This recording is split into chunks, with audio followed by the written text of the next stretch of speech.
സർവകലാശാല സ്ഥാപിക്കപ്പെടുന്നതിനും 500 വർഷങ്ങൾക്ക് മുൻപ് പുരാതന ഇന്ത്യയിൽ വിദ്യാർത്ഥികളും അധ്യാപകരും താമസിച്ച് പഠിച്ചിരുന്ന ഒരിടം. 9 ദശലക്ഷം പുസ്തകങ്ങളുടെ ആവാസ കേന്ദ്രം. പറഞ്ഞു വരുന്നത് ഇന്ത്യയിലെ നളന്ദ സർവകലാശാലയെക്കുറിച്ചാണ്. നളന്ദയുടെ പുരാവസ്തു അവശിഷ്ടങ്ങൾ ഇപ്പോൾ യുനെസ്കോയുടെ ലോക പൈതൃക പട്ടികയിൽ ഇടം പിടിച്ചിട്ടുണ്ട്. 8 നൂറ്റാണ്ടുകാലത്തോളം ഇന്ത്യൻ വൈജ്ഞാനിക കേന്ദ്രമായി പ്രവർത്തിച്ചിരുന്ന ഒരിടം. ആക്രമണങ്ങളെ 2 തവണ അതിജീവിച്ച് ഈ സർവകലാശാലയെ ഒരു ഗിൽജി വംശജൻ എന്നേക്കുമായി നശിപ്പിക്കുന്നു. ഗ്രന്ഥശാലകൾ കത്തിയമർന്നാൽ മാത്രമേ സർവകലാശാല പൂർണ്ണമായും ഇല്ലാതാക്കാൻ സാധിക്കൂ എന്ന് മനസ്സിലാക്കിയായിരിക്കണം അയാളുടെ സൈന്യം ആദ്യം കത്തിച്ച് ചാമ്പലാക്കിയത് ആ ഗ്രന്ഥശാലയായിരുന്നു. 800 വർഷക്കാലത്തെ പാരമ്പര്യം സൂക്ഷിച്ച ആ സർവകലാശാല 3 മാസക്കാലം അതുപോലെ നിന്നു കത്തിയെന്നാണ് കഥ. പുരാതന ഇന്ത്യയിലെ ഒരു വൈജ്ഞാനിക കേന്ദ്രം. അവിടെ മറ്റ് രാജ്യങ്ങളിൽ നിന്നുവരെ വിദ്യാർത്ഥികൾ എത്തുന്നു. നിരവധി പുസ്തകങ്ങൾ അടങ്ങിയ ഗ്രന്ഥശാല. എല്ലാം കൊണ്ടും മികച്ച ഒരു സർവകലാശാല. അതിന്റെ പേരായിരുന്നു നളന്ദ. ലോകത്തിലെ ആദ്യത്തെ അന്താരാഷ്ട്ര റെസിഡൻഷ്യൽ സർവകലാശാല എന്നായിരുന്നു ഈ സർവകലാശാലയുടെ വിശേഷണം. ബുദ്ധമത വൈജ്ഞാനിക കേന്ദ്രമായിരുന്ന നളന്ദ ബീഹാറിന്റെ തലസ്ഥാനമായ പാട്നയ്ക്ക് സമീപം 100 മൈൽ തെക്കുകിഴക്കായാണ് സ്ഥിതി ചെയ്യുന്നത്. ചുവന്ന ഇഷ്ടിക അവശിഷ്ടങ്ങൾ മാത്രം അവശേഷിക്കുന്ന ഒരു പുരാതന ലോകമാണ് ഇന്ന് നളന്ദ. 5-ാം നൂറ്റാണ്ടിൽ ഗുപ്ത സാമ്രാജ്യത്തിനു കീഴിലാണ് നളന്ദ സർവകലാശാല ജന്മമെടുക്കുന്നത്. ഗുപ്ത സാമ്രാജ്യത്തിലെ കുമാരഗുപ്തനാണ് നളന്ദ സർവകലാശാല പണി കഴിപ്പിച്ചത്.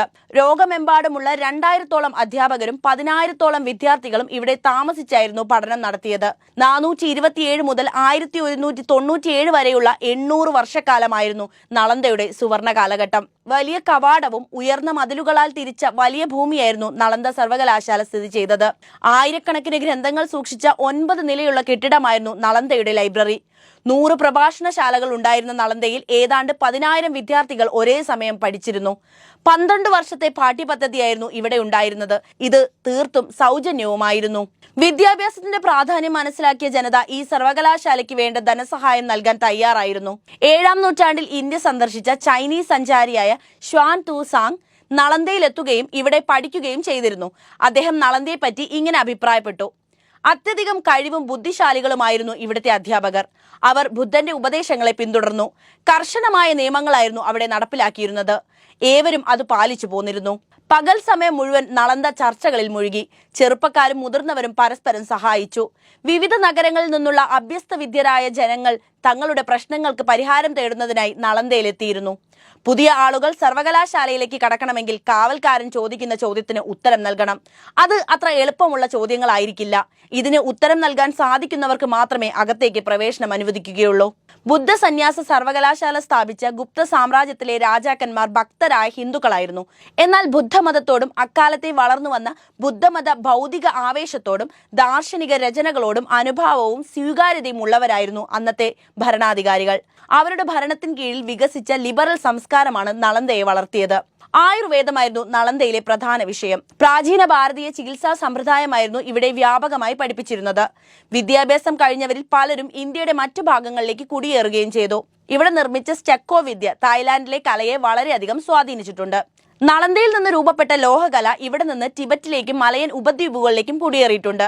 എന്നാൽ നളന്ദയുടെ വിദ്യാഭ്യാസ സമ്പ്രദായത്തിൽ എടുത്തു പറയേണ്ടത് ഗണിതത്തിലും ജ്യോതിശാസ്ത്രത്തിലും കൈവരിച്ച നേട്ടങ്ങൾ തന്നെയാണ്. ഇന്ത്യൻ ഗണിതശാസ്ത്രത്തിന്റെ പിതാവായ ആര്യഭട്ടൻ 6-ാം നൂറ്റാണ്ടിൽ സർവകലാശാലയുടെ തലവനായിരുന്നു എന്നാണ് പറയപ്പെടുന്നത്. China, Korea, Japan, Indonesia, Sri Lanka തുടങ്ങിയ രാജ്യങ്ങളിലേക്ക് ബുദ്ധമതം പ്രചരിപ്പിക്കുന്നതിനായി തത്വചിന്തകരെയും മികച്ച പണ്ഡിതന്മാരെയും സർവകലാശാല അയച്ചിരുന്നു. ഈ പുരാതന സാംസ്കാരിക വിനിമയം ഏഷ്യയിലുടനീളം ബുദ്ധമതം പ്രചരിപ്പിക്കാനും സഹായിച്ചു. ഗുപ്ത സാമ്രാജ്യ കാലഘട്ടത്തിലാണ് നളന്ദയുടെ തുടക്കമെന്ന് പറഞ്ഞല്ലോ.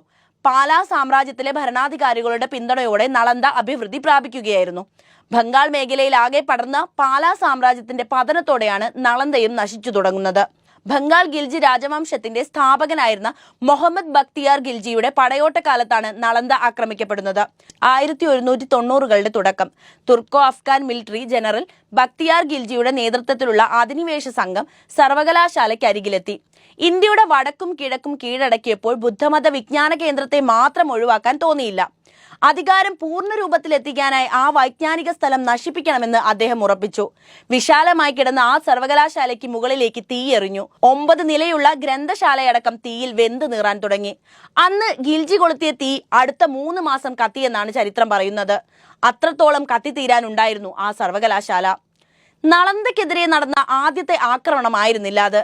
5-ാം നൂറ്റാണ്ടിൽ മിഹിർ കുലയുടെ കീഴിലുള്ള ഹൂണുകൾ സർവകലാശാല ആക്രമിച്ചിരുന്നു. എന്നാലും അത് പൂർണ്ണമായും തകർക്കാൻ അവർക്ക് സാധിച്ചിരുന്നില്ല. 8-ാം നൂറ്റാണ്ടിൽ ബംഗാളിലെ ഗൗഡ രാജാവിന്റെ ആക്രമണത്തിൽ ഗുരുതരമായ നാശനഷ്ടങ്ങൾ നളന്ദയ്ക്ക് സംഭവിച്ചിട്ടുണ്ട്.